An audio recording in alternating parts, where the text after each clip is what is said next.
This rather gorgeous looking thing is the Comitti Isola 33, and if you're not familiar with Committi, then I suggest you look up our review of this, the Braver 35, which we reviewed last year, and that'll give you a good bit of background on what this Italian yard is all about.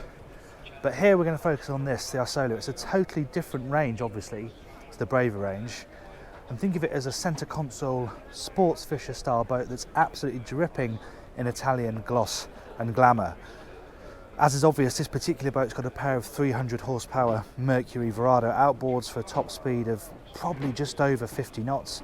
You can have it with inboard stern drives if you prefer, and this really adds to that sort of centre console usability, having those twin outboards back there. And I hope this shows up on the camera, but just look at the shape of the hull. Actually, it might be better from the other side.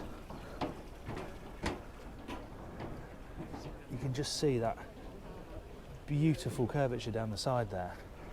You see you have the ladder that attaches down the side. It's really, really attractive, and the stainless steel work on this thing is absolutely sumptuous, as we'll see more of when we get on board. But it's a properly striking boat. It has a very narrow beam as well. Should be a very good sea boat, and we are hoping to sea trial this at a later date.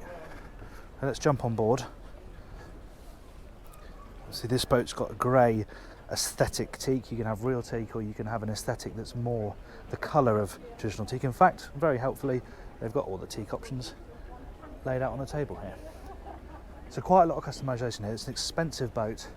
This boat, as you see it here, with all of the optional extras, hardtop, etc., is £370,000. So it's a lot of money, but it is a quality product.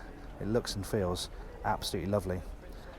You have this split bathing platform here, so you can get on both sides, and as you can see, you can actually put the ladder in either side. You can see these slots here in the deck are for where the ladder goes. This is your main seating area. This table will drop down. There's an infield cushion, so you can create a sand pad here, and there's a two-way backrest on this seat, so this backrest will flip this way, so if you're travelling along, people can sit facing forward rather than facing backwards. It's a practical thing as well. This is a practical deck design, so you have storage dotted all the way along the sides here, where you can slot all sorts of lines, kit, whatever you want can slot down there. There's no guardrails, but you've got nice high bulwarks. It's a full walk around design, and the bulwarks get higher as you move forward, so you do feel nice and protected when you're moving around. And you've always got the protection of this optional T-top and these wonderful uprights that are so thick and beautifully finished. It's about £12,000 worth of stainless steel on this T-top, but it does look absolutely wonderful. Really lovely structure. Here you have the wet bar, so this is where you can serve guests outside. Obviously you've got your sink, there's a twin gas hob here, you've got some refrigeration space down here, and obviously this is in a really good place just to turn around and serve those who are sitting here in the dining area. So move forward, right under the shelter of this T-top, there's a step up, and you have this triple helm. The seats bolster, and they also slide fore and aft, so you should be able to get comfortable. The steering wheel is also adjustable, so ergonomically it should be pretty sound. And the helms person sits right in the middle of the boat. We've got the front hatch up now, so you can't see the view forward, but it's a really nice position. If you sit though, you sit low enough, hopefully, to get some protection from this very nice frameless windscreen. And I love the mix of analog and digital at this dash. So you've got your Raymarine MFD, Mercury digital engine information, but then you've got this nice, the traditional run of analog dials, so you can quickly glance in it and check the engines are doing what they should be. It's really classy, really simple, but really effective. This boat has also got the optional joystick here, so this will actually vector the outboards, so that you push sideways, the whole boat moves sideways, twist, the boat twists. Should make manoeuvring this boat at close quarters nice and easy. Here you have your trim tabs, so you've got your dials here showing where in the travel the trim tabs are, Fusion stereo system up here, and then a few buttons to control lighting, horn, pumps, etc. If we carry on moving forward, you feel really protected here because, as I said, these are raised up, so these are up to hip level now. And just look at the gauge of this stainless steel. I can't tell you how nice this is to the touch. It's so highly polished. It's smooth as silk, and I like how they've built in the nav lights into this as well. It is a high quality machine, that's for sure. And forward here, you can either have a dinette, or you can have it in this guy's So the table's been dropped down, there's an infield cushion, and I just love how deep this area is. A lot of the time if you're lying down up here, you're getting pummeled by the breeze. If you're an anchor, obviously the breeze is going to be pouring over the bow of the boat. Here you're set nice and low, so you should get some protection. It just looks a really appealing, attractive place to sit. When you right forward, I'm going to show you these beautiful cleats, Comitti branded.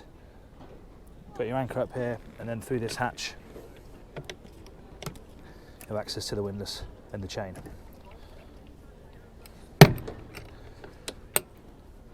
And then one key thing about the Dana's boat that makes it such a good day boat, because it is a day boat, there is nowhere to sleep, is the size of this heads unit though. This is actually an electric hatch. This powers up and down electronically on those lovely hinges. There's a button here, so press that and up comes the hatch. But then this is a really, really good size.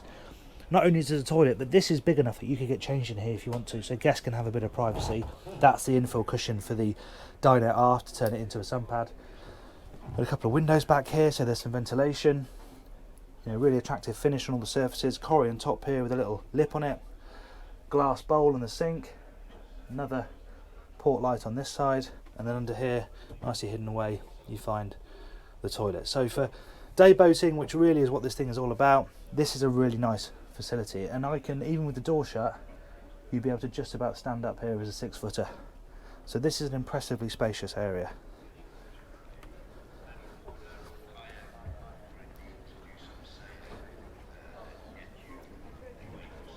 It's an interesting range, the Comitti range, diverse, high-end, expensive, but for me this really appeals. That is a beautiful looking boat, and that is the boat that everyone is looking at, but this is also a wonderful looking boat, but with a really practical edge.